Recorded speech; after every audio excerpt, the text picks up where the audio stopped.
I've been a ranger for about 2 years now, and overall I like it.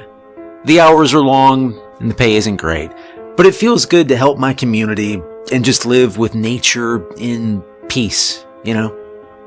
Even so, I will never forget how I started with the park service and the hellish process that brought me to this point. When I started, there were 5 of us hoping for a spot on the service. Bruce, Claire, Miguel, Laura, and me. The deal was simple. 3 months on fire watch and you become a full-fledged park ranger. I just dropped out of college when I signed up to the service. My scholarship and my grant prospects were ruined by a professor who's a known hard-ass. The guy had a 65% fail rate among students. His class was also required for my field of study. After 3 attempts, the college took away my grant and the scholarship program pulled their backing. I was left with no job, very little money, and pissed off parents who couldn't understand how I could fail a class that was so important. Well, I needed a job and I needed it quick. But the ad for this one should have been a red flag from the get-go. I still remember what it said. Wanted. Individuals looking for immediate hiring. Offering full-time employment after a 3-month probationary period with the forestry department. Must be willing to live in the park during the probation period. Serious applicants only. Now, all I really read was the bit about full-time employment and living in the park. My parents' house wasn't really cutting it, so I called the number on the ad and I learned that they only had 1 spot left. They said they'd be happy to set up an interview for the very next day. So, the next morning, I was waiting outside Ranger Keller's office at 8 a.m. sharp in my best polo and khaki slacks. Ranger Keller pulled up about 5 minutes after 8 and smiled when he saw me. He's a big guy, easily 6'5". He had a thick mustache and a shaved head that he keeps under a wide-brimmed hat. I remember being a little nervous as I sat there and he looked through my resume. "So you want to be a park ranger, that right?" he started. I shrugged. "I guess. The work seems interesting and I gotta do something." He nodded, looking at my lackluster application. "Okay, well, do you know anything about the program we're running?" You lock some of us in the fire tower for 3 months and see if we crack, by the sound of it." He laughed at that, but it never reached his eyes. "Something like that. Have you spent a lot of time in the woods? Do you know your way around a campfire or a forest trail?" I told him I'd been in the Scouts since I was 6 years old. I knew enough to hang our stuff in anti-bear bags, dig our latrines outside of camp, make sure our fires wouldn't rekindle afterward, and, the other stuff the Boy Scouts taught me. Now, surprisingly, Ranger Keller at least seemed somewhat impressed by what I told him. He told me to report back here in a week to start my assignment. A week later, I had a bag packed and I was pulling into the parking lot. There were 4 other cars there now. A small group of people around my age were hanging out on my porch. These would be my housemates for the next 90 days. And I figured I should get acquainted. They looked up as I walked towards the porch. A big blonde guy who looked like a linebacker came up to shake my hand. That was Bruce, who would eventually become our de facto leader. When I shook his hand, he had the good grace not to crush my fingers. He gave me a smile that looked like he'd never seen the dentist, and he offered to introduce me to the others. Miguel was tall and lean, with his hair buzzed low. He nodded as Bruce made introductions, putting his cigarette in his mouth so he could shake my hand. Laura smiled and waved as she sat in one of the uncomfortable metal chairs they had out there. She was small, 5'2" maybe, and her black hair was long and shiny. I remember wondering if she had a boyfriend, but I supposed I would find out.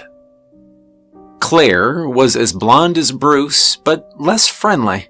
She offered a limp hand for me to shake, and snatched it back just as quickly. Maybe she'd warm up with time, I thought. Ranger Keller came out a few minutes later. He passed out our uniforms, then pointed to a beat-up truck beside the cabin. "All right, climb in, kids. Let's go check out your digs for the next year." The, uniforms turned out to be just khaki-colored shirts that said trainee on the back of them. Bruce, Miguel, and I rode in the bed of the truck while the girls rode with Keller in the cab. As we rolled along, we talked about what we could expect in the coming year. The others seemed to think it wouldn't be difficult. Miguel was an experienced hiker and had seen more of the Appalachian Trail than anyone I knew. Bruce's dad was a park ranger in the Midwest, and he'd grown up on the trails. The two seemed very confident that a year of fire watch would be nothing. "You know, I heard they keep your pay held in trust while you do this, and if you quit, you don't get anything," Bruce said. "Can you imagine getting 3 months of pay all at once in a job? I also heard the last bunch didn't finish. They never got the money." Bruce's eyes flicked to the cab as he said this. "What?" I asked. "Like they got fired or something?" "Nah, like the Rangers went to drop off some supplies one morning, and the trainees were just all gone," he replied. Miguel looked a little confused, but I just laughed. You a writer in your spare time?" I began. "Sounds like a good story, I'll give you that." Bruce, however, never even cracked a smile. "I don't put a lot of stock in stories," I said, "but it's something interesting to think about. We're 20 to 30 miles from the closest station. I mean, anything could happen out here." The fire tower soon came into view as we kicked up dust along the dirt road. It was huge, rising above the trees like a metal exclamation point. The closer we got, the larger it seemed to rise. It had to be tall, after all, so you could see fires from miles away. We'd be living here for the next 3 months, but being up that high, it'd probably take some getting used to. As we pulled into the gravel driveway, I saw a 2-story house built into the bottom of the tower. It looked very out of place, sitting beneath a tower of steel. "All right, this is it," Keller said. "Welcome to the valley. Your home for the next 90 days. The front door opened onto a mudroom and a raised living area. It had an old TV, a sagging couch that looked like you could almost fall into it, and a pair of weathered leather chairs. Off the living room was a fully stocked kitchen, a half bath, and a staircase that led up to the bunk rooms. Each of the rooms had 4 beds and a footlocker. The strange thing was, though, that the bedrooms had no windows at all. "Trust me, you'll be glad of that," Keller said. After the tour, he brought us down to the living room and gave us a rundown of our duties. "All right, one of you is to be in the fire tower at all times. You have to keep a constant watch over the valley. If you're in the tower, make sure you're wearing your uniform. That is very important. Now there's a trap door on the 2nd floor that leads to the ladder that will take you up to the observation deck. That will be helpful for those of you on the night shift. That being said, no one leaves this house after dark." "Why's that?" asked Bruce. "Well, from your current position, it's about 10 miles into the woods to the closest ranger station. Gets pretty dark out here at night, so it's best if you keep to the tower for your own safety." We all shared a dubious look at that, but Keller wasn't done. "Now, there are a few safety rules I've left on the fridge in the kitchen for you.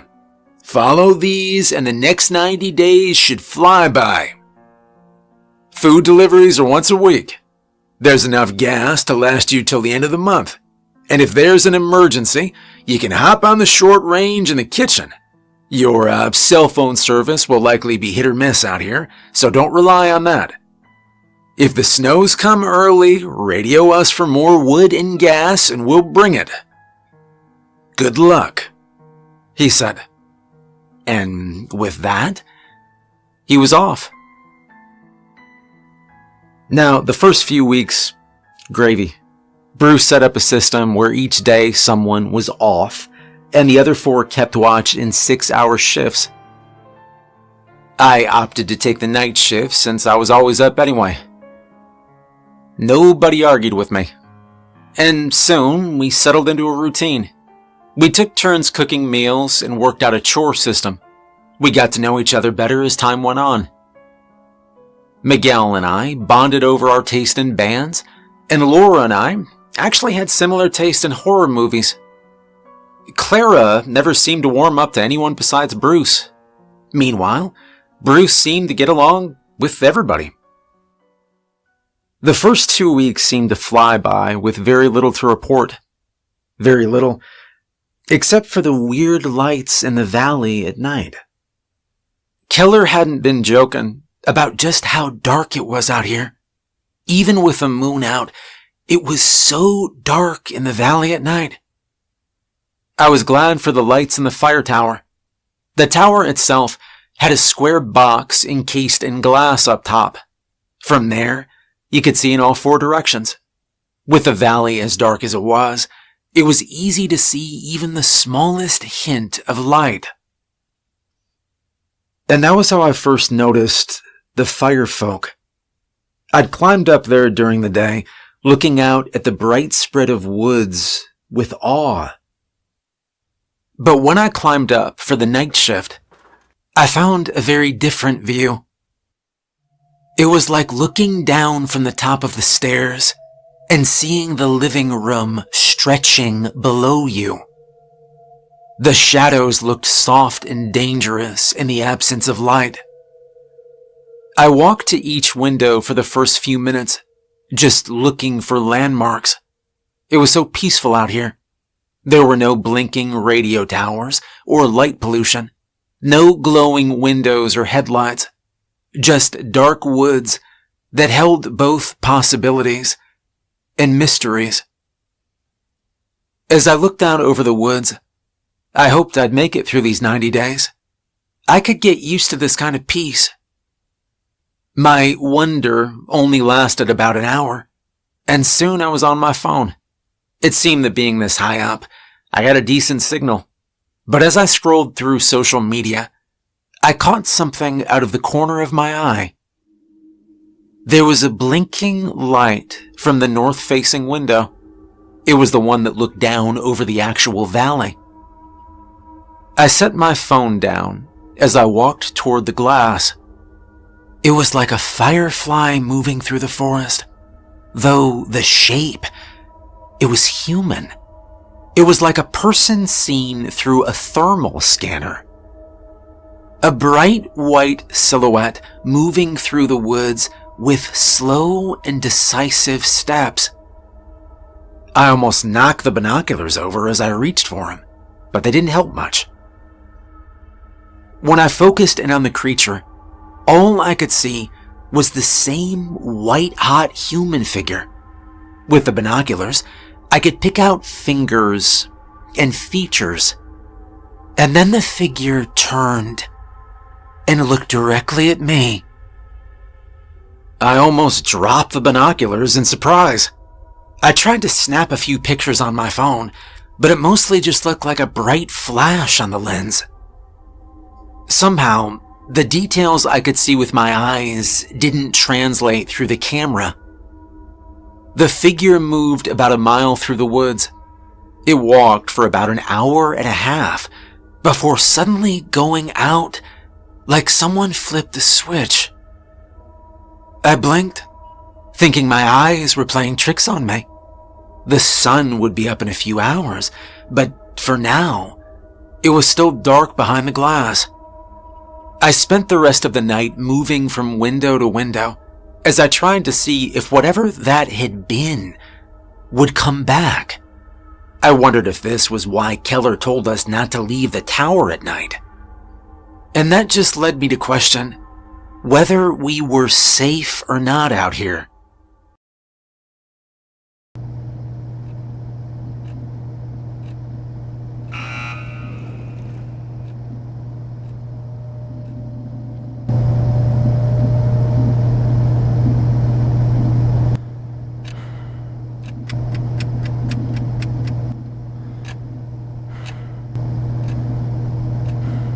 When my alarm went off at 6 a.m., I still didn't have answers. All I could do was wake Claire up so she could take her watch. I was sitting in the kitchen eating breakfast when Bruce and Miguel came in. They asked me how my shift had gone. It was peaceful, I said. There was a weird glow, though. It looked like a person made out of light. Spooked me pretty bad, right up until it just disappeared, I said. Bruce laughed at that, asking if I snuck something into the coffee. But I noticed that Miguel was quiet. Maybe I hadn't been the only one to see something.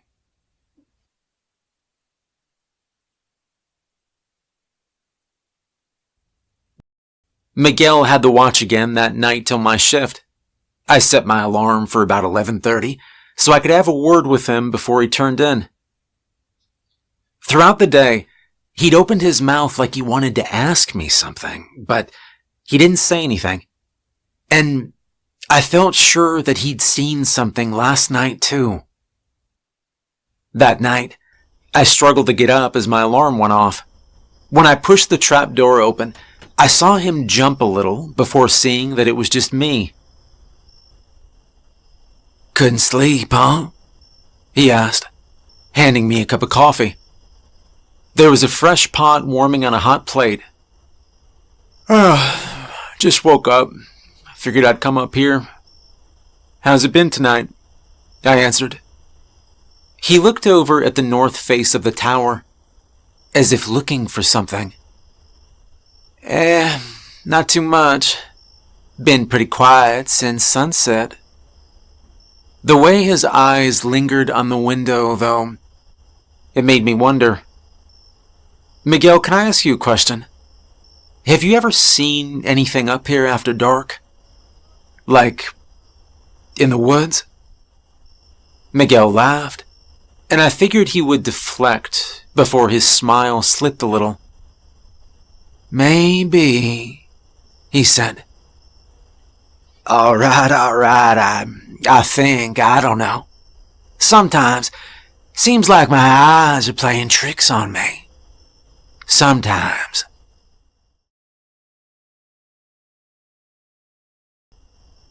"Do you see glowing people in the woods?" I asked, and the way he looked at me was all the answer I needed. He told me that on the first night, he just assumed he'd dozed off for a minute. Before this job, he'd been working the day shift at Waffle House, so being awake after 9 wasn't something he did often. When he had blinked and the glowing figure was gone, Miguel assumed it was just a dream. When he saw it again tonight, however, he thought that there might be more to it than that. "They just travel through the woods," he began, "taking their slow time until they eventually just poof, go out. It's weird, you know. I don't think I've ever seen anything like it." We talked a little more after that, and when he started yawning, I told him to get some sleep. But I did see the firefolk again that night, and this time, it wasn't alone. When the fluorescent dot blinked to life, I turned away from the south window. It seemed like the human-shaped blip had come to life in the same spot as last night. As it made its way toward where it disappeared last night, another came to life. It was a little deeper in the woods than the first, but it still made its slow way through the woods toward whatever it was traveling to. I wondered why they didn't burn the woods as they traveled. The path they left behind. It was always dark.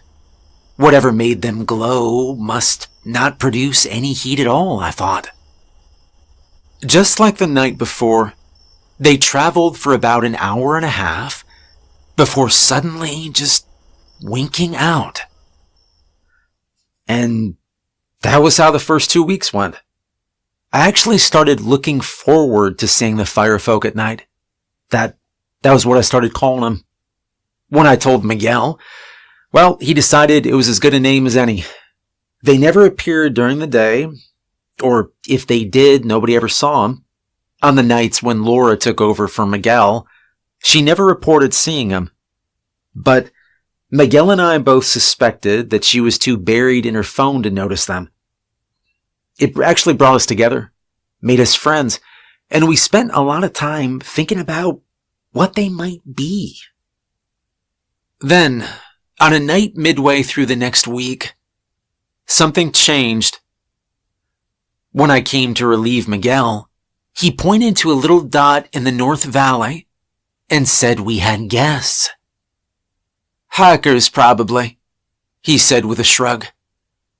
I haven't seen any firefolk yet tonight, but maybe they're shy around strangers, huh? He left for bed after a while, and I settled in for another night of watching the woods. I kept an eye out for the firefolk, but the campfire down below kept drawing my eye. I hadn't seen anyone camping out there at night. The season was a little chilly for all but the most determined hikers. And it was interesting to think of someone besides us in the valley. Their fire was blazing high, probably to keep away the chill. It gave me a shiver to think about camping on a night like this. It was a little later when the firefolk blazed to life that night. To my surprise, there were much more of them than I'd expected. They appeared in their usual spots, but their route took them towards the fire blazing in the distance. There were 2 of them at first, but a third was coming from behind the campers. The white-hot figures were brighter than the campfire. As they got closer and closer to the campers, I couldn't understand how they hadn't seen them yet. How could they not see the glow that was coming out of the woods right towards them? As they surrounded the campsite, all 4 lights suddenly just went out at the same time. The campfire and the 3 firefolk were all just gone. And I was left just looking into the darkness. After a few minutes, I reached for the radio on the table. I double-keyed the mic as we'd been instructed to do. Dispatch here. Go ahead, Fire Tower 4. Ranger Keller's voice crackled through the radio. I thought about how to begin, before finally just deciding to tell him what I'd seen. Yeah, I have a campfire in the valley, about 10 to 15 miles from the tower, and it just suddenly went out. Keller was silent at that. Yeah, no one's supposed to be in the valley after dusk. It's policy. Sounds like you've spotted vagrants or something. Can you confirm how many were there and their general location? No clue on the numbers, I said. I looked at the map on the table, and I tried my best to estimate by flashlight. But yeah, they were near the North Basin when their fire just went out. More silence. When Keller came back on, there was something different in his voice. Alright, roger that. We'll send someone out at first light to check, alright? If you see their fire pop up again, let us know. It's been dry lately, and a wildfire this late in the season could be pretty bad. Dispatch out. I didn't see the fire come back at all that night, but the firefolk didn't show up either. I was shaken awake the next day by Bruce around 11. Keller had brought supplies for the week. As the others unpacked them, he took me aside to ask me about the night before. I told him what I'd seen, except for the weird glowing people. He nodded as he made notes. Alright, well, I went out there with a couple of rangers this morning, and we found the remains of their campsite, he began. We're guessing about 3 individuals were camping out there, but they were gone. But we found their stuff and cleaned up their mess. Good looking out, alright, and I'll be sure to put your name on the report. He turned to go, but I was still curious about something. Sir, have you ever seen anything in the woods at night? He gave me a look that told me he knew what I was talking about, but he wouldn't say so unless I was willing to say what I'd seen. It's funny you ask, he began. I have seen a good many things out here at night. What specifically do you mean? He asked. I opened my mouth a few times, wanting to tell him, but not wanting to look crazy. And finally, I don't know why, but I decided I'm not saying anything. He then wished me a good day and left, kicking up dust and pulling off down the road. I was off that night, but when someone shook me in the wee hours of the morning, I woke up in a panic. It was Bruce, and he looked scared out of his mind. I need to show you something. Something I've never seen before, he said. I followed him back up the ladder and had to squint when I came to the top. The valley was brighter than it ever been. I could see more glowing figures than I'd ever seen.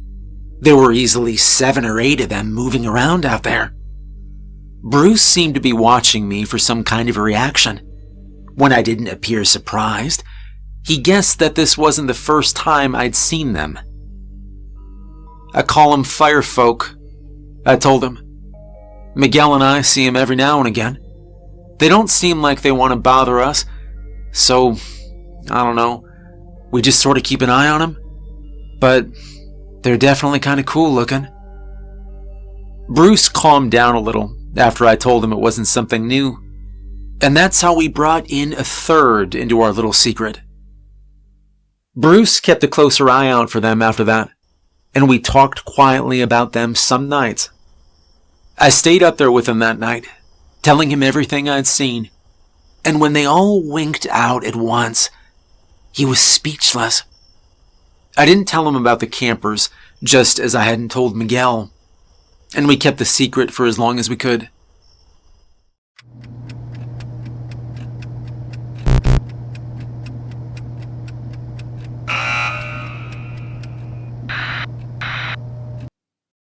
That was the end of October, and November passed with relative ease.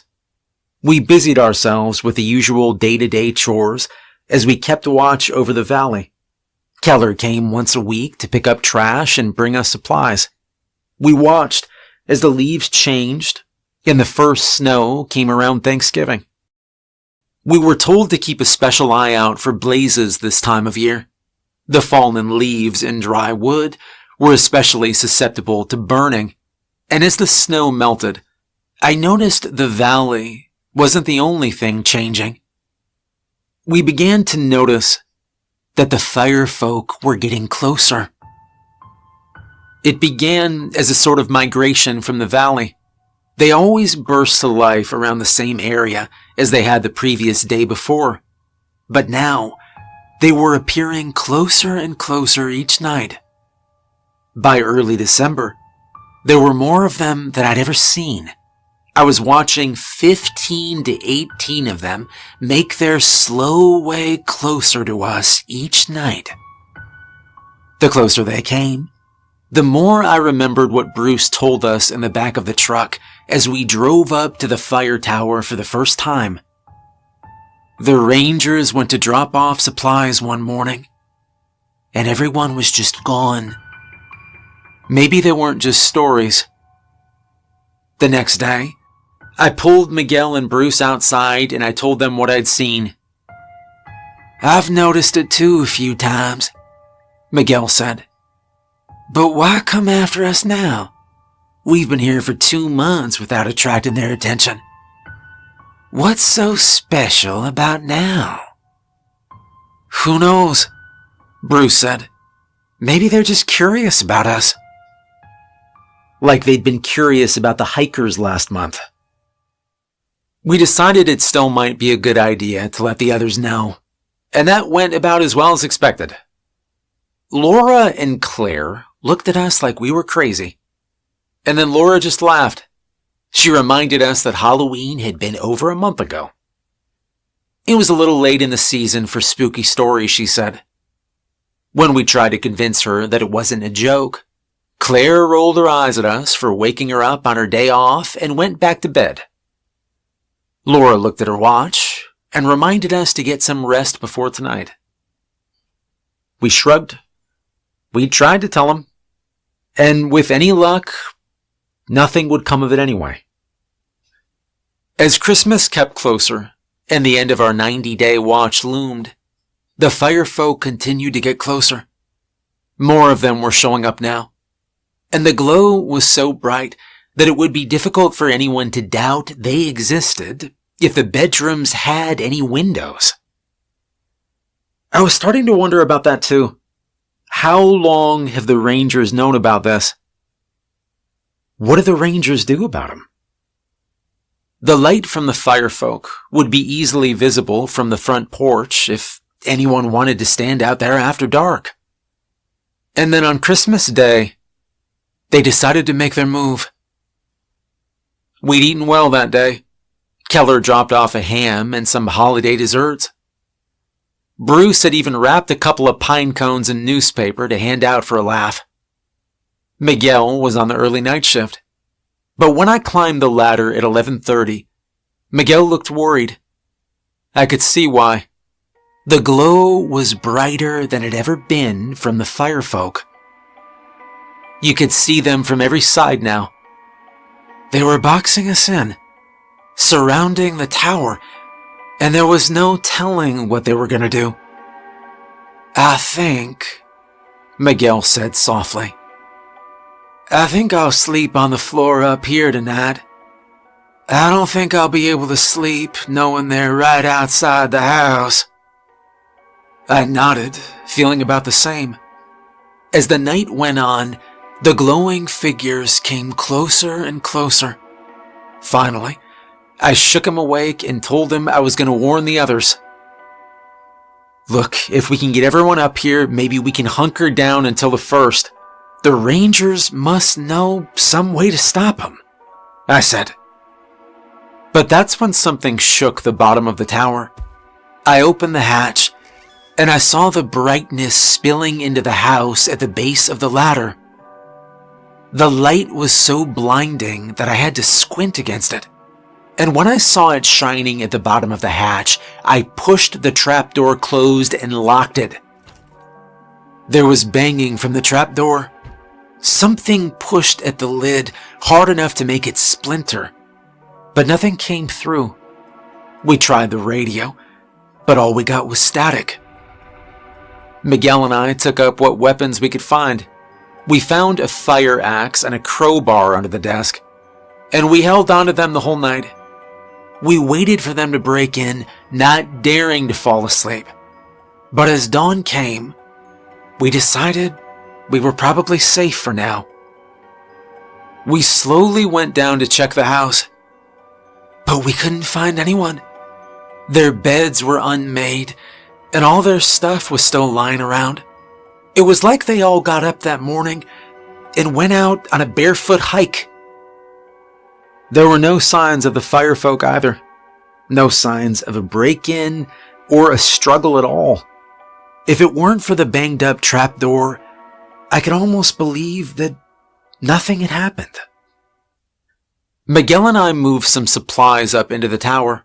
The radio still wasn't working, so we decided to just hold out there until the next supply drop-off. But the second night, well, it was even worse than the first. The banging was definitely more aggressive this time around, and all through the night, we found ourselves sitting on the hatch as the bolts holding it in place groaned against the onslaught. The hatch hadn't been made to hold against something like that. As dawn came and the lights below began to go out, Miguel and I breathed a sigh of relief. I was so tired, I just wanted to go to sleep. But Miguel had other plans. I think we should try to walk out while it's still light, he said. My eyes were already getting heavy, and I looked up at him as if I couldn't believe what he was saying. We're both dead tired, man. We'd never make it to the 20 or so miles out of here before nightfall, I pointed out. Look, we gotta try, he said. I'm not sure that hatch can survive another night. I don't like the idea of being stuck out here to find that out. What happens if Keller doesn't come out here on the first, man? You think about that? What if all of this was just him feeding us to those things and keeping them in the valley? You remember what Bruce said when we first came out here? We wouldn't be the first group to just poof, disappear. We went back and forth on it, and in the end, he packed up some of the supplies and left. That night's assault was much less violent than the night before. As I sat on the hatch, I wondered if some of them had gone after Miguel. I hoped they wouldn't find him. I hoped, but I think I knew they would. I stayed in the tower for another 4 days and nights. My fingers started forming blisters from holding onto a fire axe every night. But when I woke up on the 5th day to a banging at the front door, I knew I'd survived. It was dawn, and I was never more grateful to hear another human being. Keller smiled up at me from the ladder. You know, I had a good feeling about you, you know? I'm glad one of you survived this round of probationary hiring. All right, now, come on. We'll get you a uniform and show you the ropes. And that was how I came to work for the Forestry Service. Unfortunately, the firefolk weren't the strangest thing I would see in my time in the woods. It's been 2 years since Keller took me out of the woods in his old truck, but very little has changed in the park since then. We still don't allow camping in the valley, though we do clean up around 5 campsites within a year. Some people just don't listen. We also don't go into the valley after dark, no matter the emergency. We don't allow campfires in the valley, but you can still see a glow most nights if the skies are clear. And of course, at least once a year, I take 4 or 5 prospective rangers up to Tower 4 so they can do their 90 days of probation. I asked Keller once why we take them up there when so few come back. And all he would tell me was this. Kid, those aren't the worst things in these woods. There are worse things, weirder things out there. But if someone can survive the firefolk of the valley, then they've got a good chance of surviving the service. Remember this, son. If it ain't us, it'll be the tourists.